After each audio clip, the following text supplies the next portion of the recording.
This is Waldo Waldman, not to be confused with Wally Wallington or Zig Ziglar or Yanni Janssen, the name of the ghost that haunts the Sunnyvale Toys R Us. Look it up. So he's an ex F-16 fighter pilot. I believe him to be kind of like a ESTP double masculine, extroverted, double-decidery guy, but a real go-getter, a real number one. Let me just kind of scroll through some pictures of him here. So cool guy, goes around, does all the motivational speaking. You know, a powerful force. Like, so it just feels like somebody out of The Simpsons, like an over-the-top, super extroverted, confident, follow your dreams, you fucking suck if you don't kind of character. Also kind of a nice guy, but what he talks about is that he struggles with friendship, and that's what we see with this social type of number one isms. I flew the F-16, which is one hell of a jet. I mean, that jet eats other fighter jets fucking for lunch. That thing is one hell of a fucking fighter jet.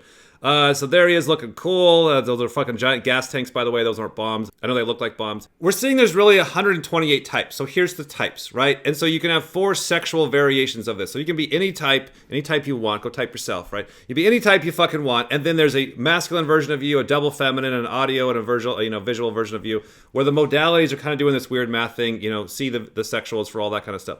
It seems to be the same thing with these social needs, these social classes, or whatever. And so you'll get people of the exact same type, and you'll see this in the community as we're typing more and more people, and they're like, yeah, I don't relate at all to my type twin. I'm like, that's making sense, right? So this guy is a number one, so we have all of these variables, just like you have visual and you have audio, and you have tester and kinesthetic, and what the hell does that mean, right? And we kind of look at that for a second. So it's like, when we were doing the math of figuring out the sexuals, it's like, visual and audio are pretty easy to see. And then kinesthetic, you're like, oh yeah, I've seen work on that. Like people talk about kinesthetic. What the hell is tester? So it's like the math forces you to look at the one that everybody else is not really seeing, I feel like that's what flexing is. It's like we kind of all know what responsibility is. Okay, specialization, get really good at your one job, or friends, like duh, that's pretty easy to understand. It's like, what exactly is flexing? So that's what this video is going to be about. Our latest understanding and insights on what the hell flexing is and how screwed you are if you're not doing it. Flexing seems to be something along the lines of like, I am going to be a fighter pilot, and then goes and does the fighter pilot. Because like everybody as a kid, it's like, hey, what do you want to be when you grow up? And like most of us are like, I don't know, stuff, what am I good at, right? Just everybody's stuck and like, ugh. But there's a few people that are like, I'm going to do this. I'm going to be a bodybuilder. I'm going to be an F-16 pilot. And they're like, I'm going to be an astronaut or whatever. And then like, they set their goals on it and they actually fucking do it. And it's like they're tying their identity to it. So everything else that everybody else is doing in normal life, having friends, that's for the goal. Specializing, working on stuff, that's for the goal. Learning to be responsible, doing discipline, that's for the goal. And so they're tying their ego and their name to, I'm going to be this person, the best in this, right? The number ones, they can get a little bit opposite of gun shy. They can become running out the gates a little too fast. And that's where a lot of them get tripped up. Is they're just some shithead kid in their bedroom. They're 19 years old. And they have this drive to like be somebody, to do something. And the second they get one thing right, they're like, I'm better than you. And everyone knocks them back down. So like, a lot of the number ones, they have a very hard, stressful, negative kind of life because they have a desire to kind of lunge forward, but they're not putting in all the fucking boring work to do it. This guy did put in all the boring work to do it and fucking made it, Let me start playing some clips so you can kind of get to know him. Have you ever been in a situation where everything's going great for you and that conversation, that discussion, the news changes everything? Are you going to quit on your dream? Are you going to ease back on the throttle and abort and play it safe? Or are you going to step out of your comfort zone and not quit? Helps you turn your fear into something more powerful. And that's called courage. Courage to push up that throttle when you know the missiles are coming.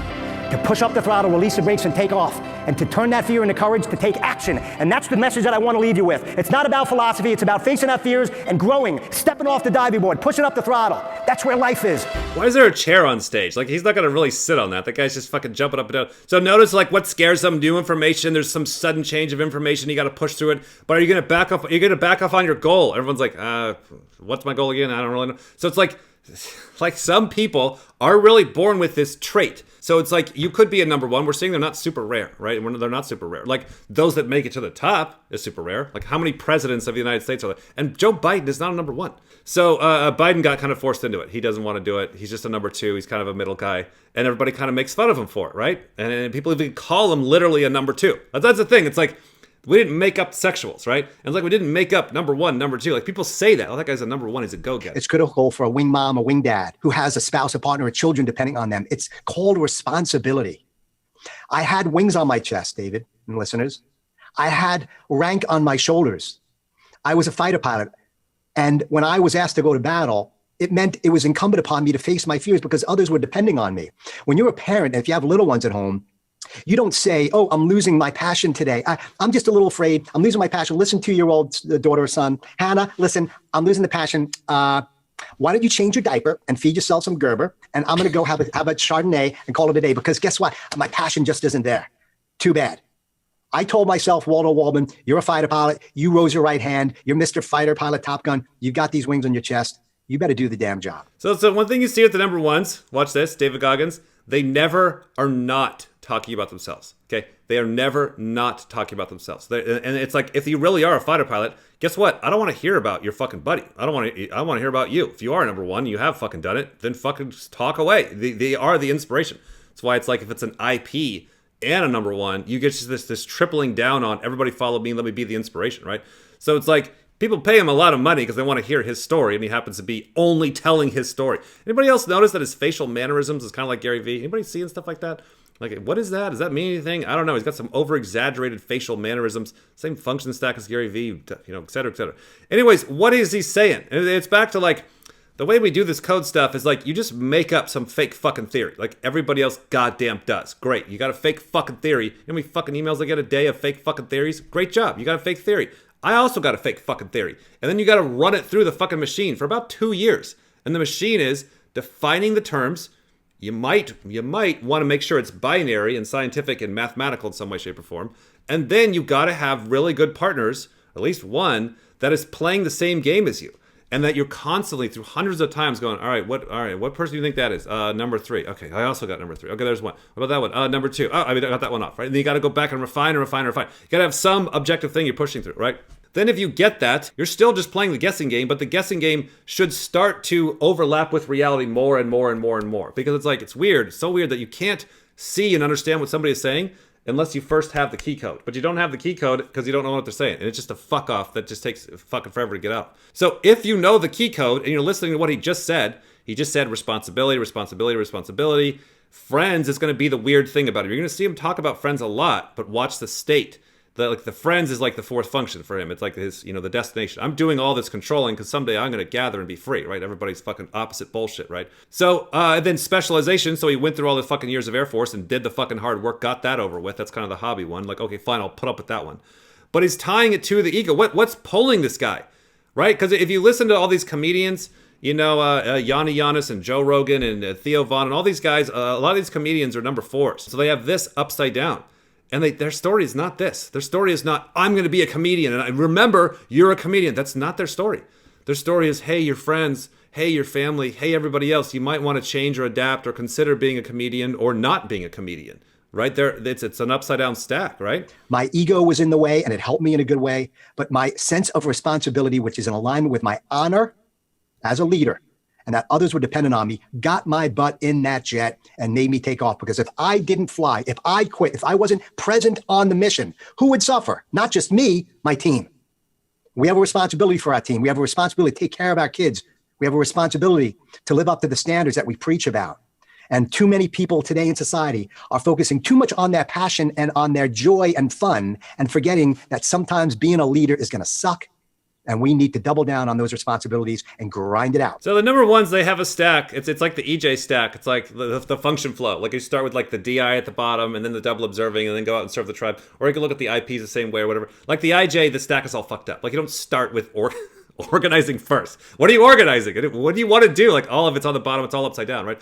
So the function stack of the number 1 and as well as number 4s, like the flow kind of makes sense. Like, the guy's just telling his same fucking story. Like, here's my identity. You got to be responsible. He's kind of skipping over all the hard work that he put in to become an Air Force pilot. And then if you don't do all this shit, here's the bottom of the story you're letting your friends know. Now, that's going to be the guy's complete story. He's just going to keep looping on that. And you can see which one is the top and which one is the bottom. I'm going to do the responsibility and the identity and the ego first so I can then help my friends. It's not the other way around. Who is a leader you trust and why? Watch this. I love my twin brother, Dave, and he's my best friend. Demon State. He's brutally honest with me, and I'm brutally honest with him. And I know at the end of the day, he is going to have my back and why slow it down? Tell me once again what I need to hear and not what I want to hear. Oh, yeah? We've have a long relationship. We've always been very competitive with each other, but we love each other. He's the only person I'd jump in front of a train for other than my family, but the only person I probably push in front of one because he drives me crazy, right? For those of us who have kids and or brothers and sisters that way.